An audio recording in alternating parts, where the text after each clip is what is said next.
This is Hidden Killers Week in Review. A look back at the most prolific stories of the week.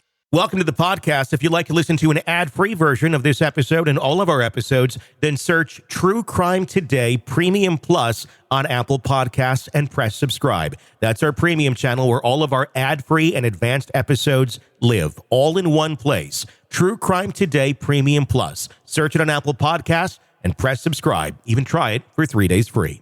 Remember, the quiet ones always have the darkest secrets. It's time to uncover them on Hidden Killers with Tony Brueski, featuring former prosecutor and defense attorney Eric Faddis.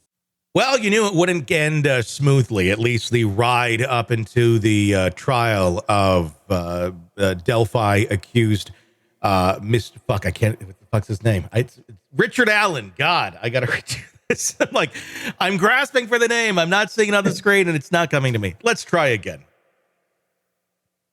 Well, you knew the road leading up to the trial of Richard Allen would not necessarily be a smooth one, and it has not been a smooth one thus far. Now we're here at the doorstep of going into the courtroom and him getting his day in court, or at least a very skewed day in court due to Judge Gull.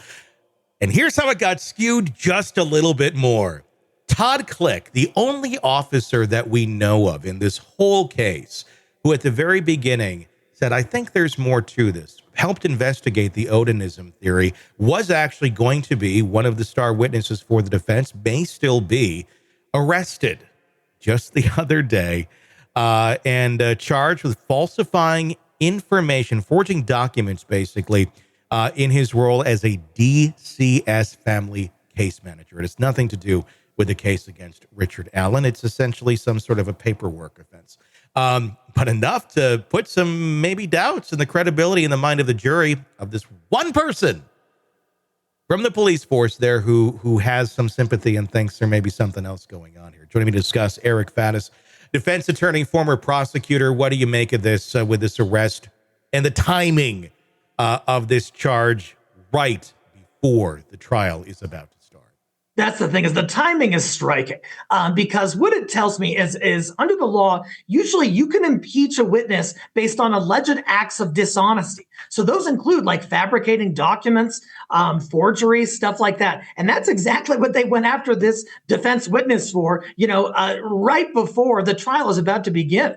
I wonder if they had this information for a period of time and sat on it and chose just now to bring it up, but it just screams of like trial strategy as opposed to like justice. Can a prosecution do something like this as a trial strategy? Can they legally do something like this? I know if he did do something illegal, which maybe he did, yes, of course, you should bring that up, and if charges need to be brought, they need to be brought. But if they knew for months, years maybe, about this impropriety sitting over here, and they're just going, we're not going to do anything about this. We're not going to play this card until it's the right time.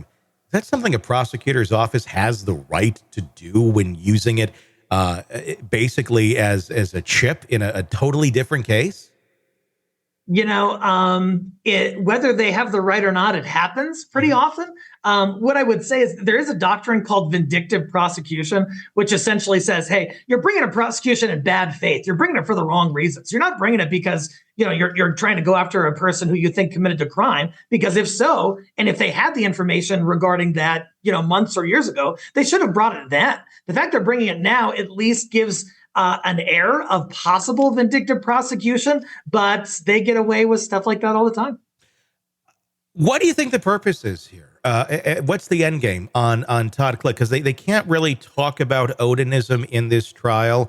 I mean, this would be kind of the only way that maybe a little bit would enter the lexicon of the trial, by him talking about the lack of evidence or just his thoughts on what was going on.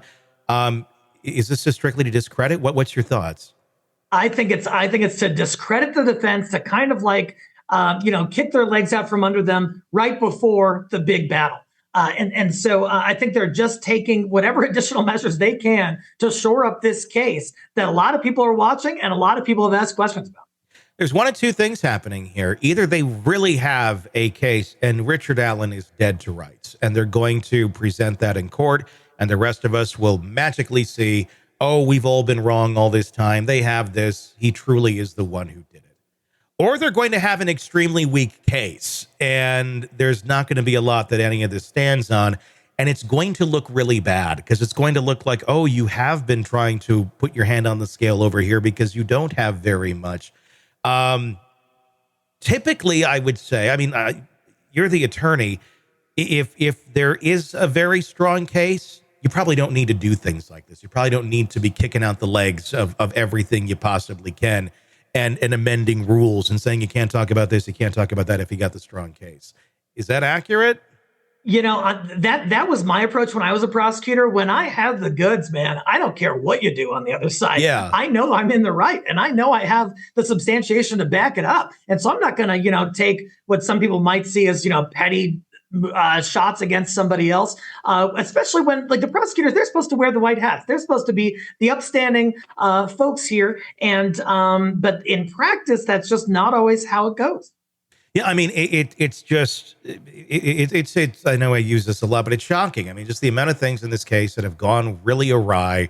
It almost gives him almost a guaranteed new trial card, no matter what, how this ends up, especially if he's convicted. But I mean, if he walks free, do you feel like Delphi really, really has a financial vested interest in him not walking free? I mean, I can think it's probably going to be a massive lawsuit if he does, if they do find him not guilty. I think absolutely, because these are the types of cases where if they did wrongfully pursue someone, the police department could be bankrupt. I mean, it's a small enough town and it's a large enough alleged travesty that that they really are invested not only in the conviction of this person because they allegedly think he did it, but also because if they screw this up, their butts could be on the line on a civil case later on. It feels like this is just my conjecture.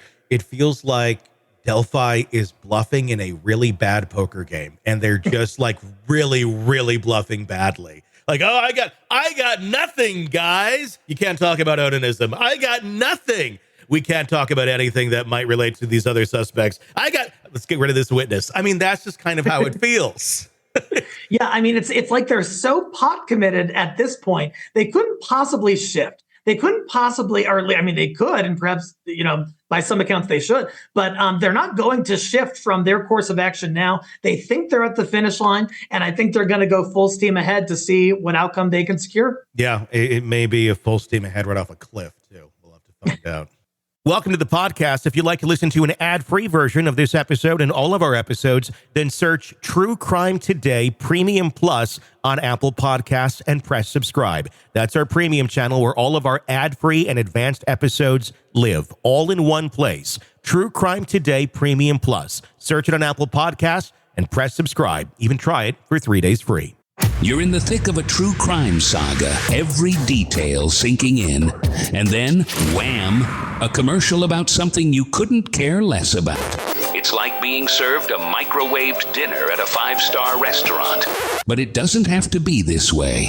Go for True Crime Today Premium Plus on Apple Podcasts. With True Crime Today Premium Plus, you get uninterrupted, ad-free episodes, extended interviews that dig even deeper into the muck, and early access so you can brag to your friends.